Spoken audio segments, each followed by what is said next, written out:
नमस्कार, मी प्रीती। आवाज इंडिया मराठीमध्ये आपल्या सर्वांचं स्वागत आहे। तर नजर टाकूया आजच्या ठळक बातम्यांवर। राज्यातील नगर परिषद आणि नगरपंचायत निवडणुकीत महायुतीने जबरदस्त विजय मिळवलाय। महायुतीचे 215 नगराध्यक्ष निवडून आले, तर महाविकास आघाडीला फक्त 49 जागांवर समाधान मानावं लागलं। स्थानिक आघाडीचे 24 नगराध्यक्ष विजयी ठरलेत। भाजप राज्यातील सर्वात मोठा पक्ष ठरला असून एकटा भाजपचे 119 नगराध्यक्ष निवडून आलेत। शिवसेना शिंदे गटाचे 60 आणि राष्ट्रवादी अजित पवार गटाचे 36 नगराध्यक्ष निवडून आलेत।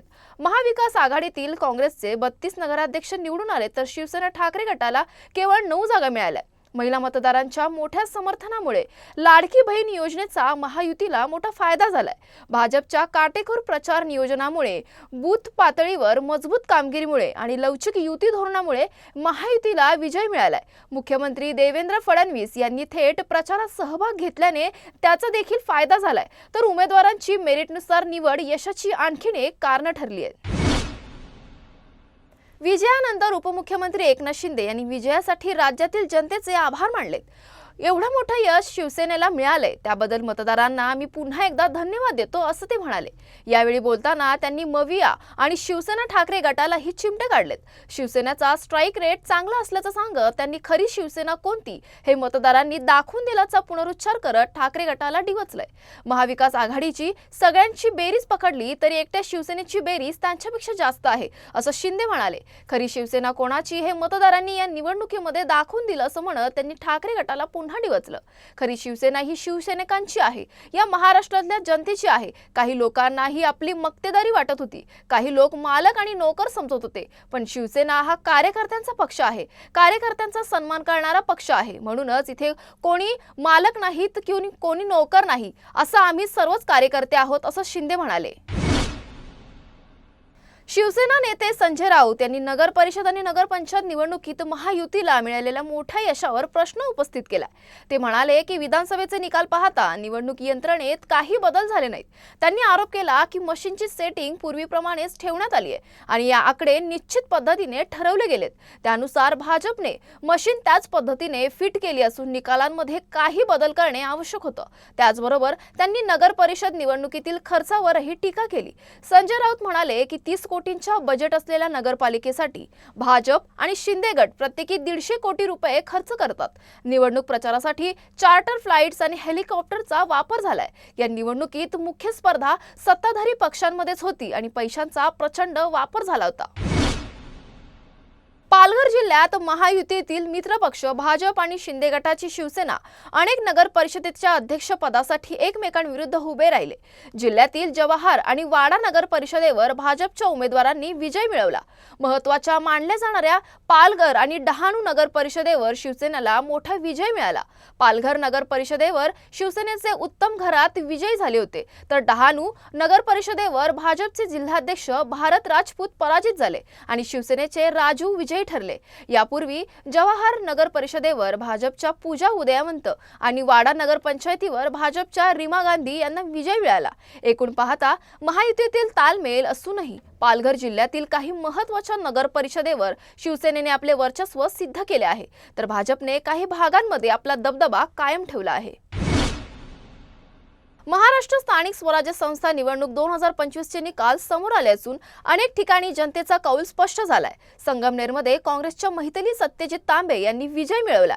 या विजयामध्ये मामा भाचे बाळासाहेब थोरात आणि सत्यजित तांबे यांची जोडी महत्त्वाची ठरली आहे। या निकालातून स्थानिक नेत्यांचे महत्त्व आणि थोरात कुटुंबाचे राजकीय वजन पुन्हा एकदा अधोरेखित झालं आहे। जळगाव जिल्ह्यातील यावल, पाचोरा, फैजपूर, सावदा, भुसावळ, चोपडा, अंमळनेर, चाळीसगाव, धरणगाव, पारोळा अशा 12 महत्त्वाच्या नगर परिषदांचा निकाल जाहीर झालाय। त्यामधील यावल येथील निकालाने सर्वांचं लक्ष वेधलं, कारण येथे शिवसेना ठाकरे गटाने आपलं खातं उघडलंय। दरम्यान या जिल्ह्यात भाजपचे नेते तथा मंत्री गिरीश महाजन यांचे मोठे वर्चस्व आहे। असं असताना यावलमध्ये ठाकरे गटाने केलेली सरशी म्हणजे महाजन यांच्यासाठी मोठा धक्का असल्याचं बोललं जातंय। जळगाव जिल्ह्यात यावल नगर परिषदेवर शिवसेना ठाकरे गटाच्या नगराध्यक्ष पदाच्या उमेदवार छाया पाटील विजयी ठरल्यात। जळगाव जिल्ह्यात शिवसेना ठाकरे गटाने नगराध्यक्ष पदासाठी आपलं खातं उघडलं आहे।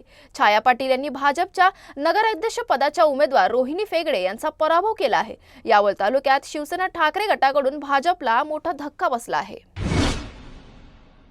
सांगली जिल्ह्यातील नगर परिषद निवडणुकीत राज्यातील राजकीय वर्तुळाचं लक्ष लागलं होतं। राष्ट्रवादी काँग्रेसचे ज्येष्ठ नेते जयंत पाटील यांनी उरण ईश्वरपूर नगर परिषदेत आपला बालेकिल्ला राखत नगराध्यक्ष पदासह 23 जागा जिंकून विरोधकांचा मोठा पराभव केलाय। गेल्या काही दिवसांपासून विरोधकांनी जयंत पाटील यांना आव्हान देण्याचा प्रयत्न केला होता, तरीही त्यांनी एकहाती सत्ता मिळवली। भाजप, शिंदेसेना, अजित पवार गट तसेच काँग्रेसच्या विकास आघाडीला केवळ 8 जागा मिळाल्या। दुसऱ्या बाजूला आष्टा नगर परिषदेतही शरद पवारांच्या राष्ट्रवादी काँग्रेसने सत्ता मिळवली।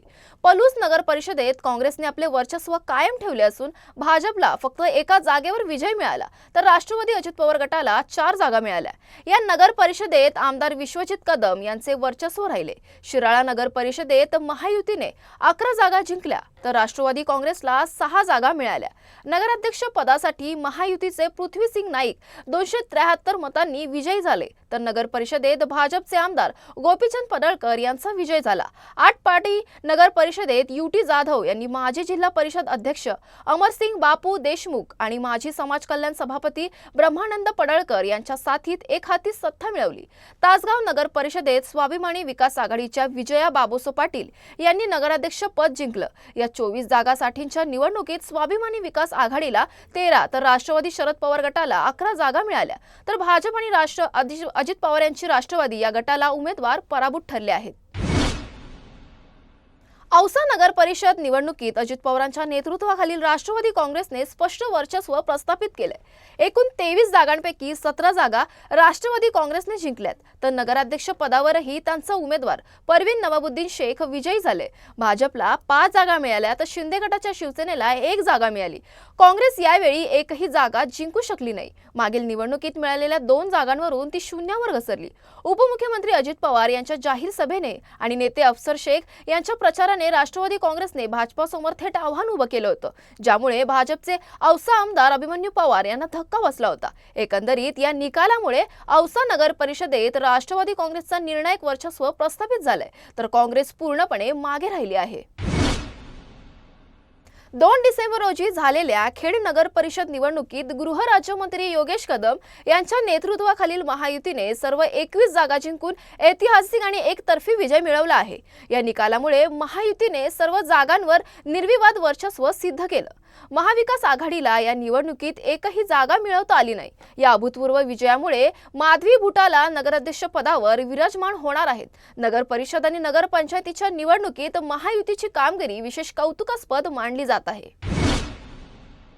कोल्हापूर जिल्ह्यातील कागल नगरपालिका निवडणुकीत वैद्यकीय शिक्षण मंत्री हसन मुश्रीफ आणि शाहू ग्रुपचे अध्यक्ष समरजित घाटगे यांच्या युतीने सर्वाधिक यश मिळवलं आहे। या युतीने शिवसेना शिंदे गटाला पूर्ण पराभव दिला आणि महानगरपालिकेतील 23 पैकी 23 जागा जिंकल्या। नगराध्यक्षपदी सविता प्रताप माने विजयी ठरल्या, तर दुसरीकडे मुरगुड नगरपालिका निवडणुकीत त्यांना यश मिळाले नाही आणि येथे शिवसेना शिंदे गटाने सत्ता मिळवली। निकालानंतर मुश्रीफ आणि घाटगे यांनी मतदारांचे आभार मानले। युतीला लोकांनी दिलेला विश्वास महत्त्वाचा असल्याचं सांगितलं आणि भविष्यकालीन कामगिरीसाठी एकत्र राहण्याचं आश्वासन केलं। राज्यात अनेक ठिकाणी भाजप आणि त्याच्या मित्रपक्षांना यश मिळालं असलं तरी चंद्रपूर हा अपवाद ठरला आहे।